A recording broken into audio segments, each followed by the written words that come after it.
que seja uma carta dirigida a Timóteo, uma das cartas que nós chamamos de cartas pastorais. Essa carta ela foi dirigida a Timóteo sobre a situação que se encontrava a igreja em Éfeso. Lembrem disso. Que igreja é essa, a igreja em Éfeso? A igreja que perdeu o primeiro amor. A igreja que recebeu talvez os maiores dons de Deus em toda a Escritura, mas que em algum momento perdeu-se no seu caminho, desviou-se do seu caminho, caiu. Preste atenção nisso. Ora, versículos 1 e 2 de 1 Timóteo 4. Ora, o Espírito afirma expressamente, e aqui, irmãos, nós precisamos prestar muita atenção nisso. Paulo está dando uma ênfase que isso daqui é um clamor do Espírito. Presta atenção. O Espírito afirma expressamente. Há um clamor do Espírito sobre esse assunto. E ele diz assim, que nos últimos tempos, alguns apostatarão da fé. Apostatarão da fé. Essa palavra apostatar, ela significa desviar. É como se fosse sair do caminho. Às vezes nós pensamos que apostasia está relacionado a pessoa ir para o mundão e cair no pecado, em tudo que não presta. Apostasia não é isso, irmãos. Apostasia são aqueles que se desviam da verdade e são enganados para seguir uma mentira, achando que estão seguindo a Deus. Isso é apostasia. Se apostatarão da fé. Por quê? Por obedecerem a espíritos enganadores. Presta atenção. Deixa eu dizer uma coisa para você. Você comeu do pão e do cálice nessa manhã? Você tem a plena convicção de que a morte de Cristo te salvou e que Satanás não tem nenhum poder sobre a tua vida? Você tem convicção disso? Amém? Nós somos salvos, irmãos. O inimigo não tem nenhum poder sobre nós. Qual é a única coisa que ele pode fazer contra nós? Nos enganar. A única artimanha de Satanás contra os filhos de Deus é o engano. E ele vai fazer de tudo para fazer com que a gente ache que estamos no caminho correto, sendo enganados. Esse é o problema. E aí, ele fala justamente esse ponto aqui, obedecerem a espíritos enganadores. Espíritos que distorcem a verdade. Espíritos que acrescentam algo à verdade. Continuando, ele diz assim, e é ensino de demônios. É interessante, irmãos, mas esse é o único momento nas epístolas pastorais que demônios são citados, mostrando claramente que o ensino que desvia os filhos de Deus da palavra de Deus, da verdade, o ensino que engana os filhos de Deus, ele provém de demônios. Preste atenção nisso. E aí, agora para a gente explicar ainda um pouquinho mais esse ponto, aí ele diz assim, e pela hipocrisia dos que falam mentiras. Preste atenção nesse texto, porque aqui Paulo dá uma luz muito clara. Hipocrisia dos que falam mentiras. Aqueles que muitas vezes estão querendo dar direção ao povo de Deus, que estão querendo ensinar ao povo de Deus, se a vida deles não condiz com o que eles ensinam, eles são hipócritas. E é aqui onde está a chave para a gente entender. O próprio Senhor Jesus falou, pelos seus frutos os conhecereis. Como que eu posso avaliar alguém que está ensinando algo e a vida dele não tem nada a ver com aquilo que ele fala? Sabe o que é isso, irmão? Isso é hipocrisia. E eu digo com dor no meu coração nessa manhã, o cristianismo hoje está cheio de pessoas assim. Uma vez eu fui visitar um amigo que ele é pastor, e ele tem profunda depressão. E a depressão dele é tão grande que ele fica o dia inteiro dentro do quarto.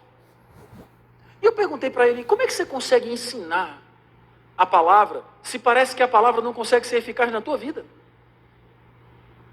Outra vez, a gente foi visitar um casal que estava com problemas, isso ainda lá em João Pessoa, quando eu morava lá, e você tem uma ideia, eles estavam com tanto problema que eles estavam dormindo separados. E aí a gente sentou na sala, a esposa foi lá dentro resolver umas coisas, o marido conversando com a gente na sala, aí ele falou, não, porque a gente está se organizando, porque nós vamos sair para pregar evangelho. Aí eu fiz, você vai pregar evangelho? Ele, nós vamos sair para pregar evangelho e tal.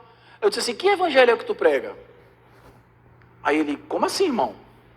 Eu disse, o evangelho que tu prega não é eficaz para resolver o teu problema do casamento?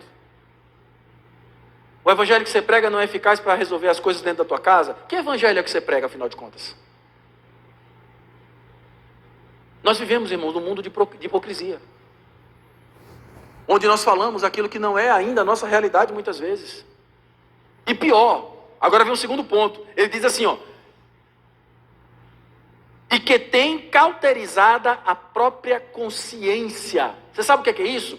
É aquela pessoa que ele já perdeu a sensibilidade. Ela fala para os outros o que os outros têm que fazer, mas ela mesma não faz, nem se importa de fazer. É isso que acontece hoje, muito no meio do cristianismo, por aí afora. E essa palavra que o Senhor está falando para nós, é para que a gente possa refletir a respeito da nossa condição. Eu sei que às vezes é muito comum, quando a gente fala sobre determinados assuntos, alguém pensar, lembrar de outra pessoa, né? Ah, fulano devia estar aqui para ouvir isso. Não. Eu estou aqui para ouvir isso. Essa palavra é para mim.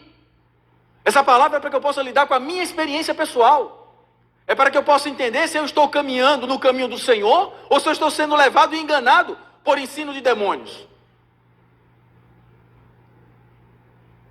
Irmãos, por que é tão importante a gente entender esse ponto?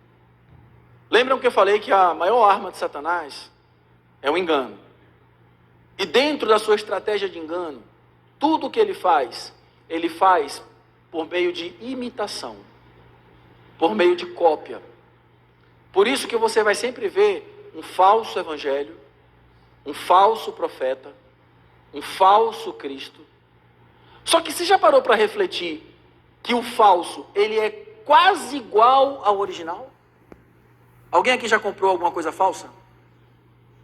Não precisa rir. Mas se alguém aqui já comprou alguma coisa falsa, se você foi enganado, é porque você achava que era original, porque é muito parecido. É verdade ou não?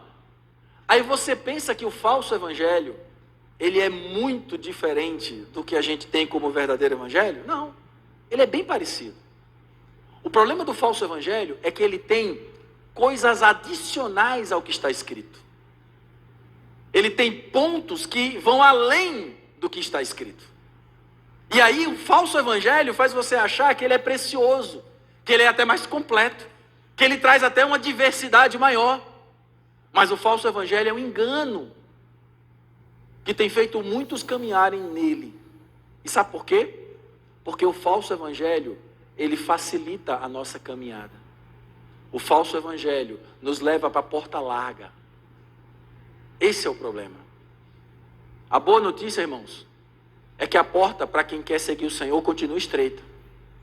O caminho para quem quer seguir o Senhor continua apertado. Essa é a boa notícia.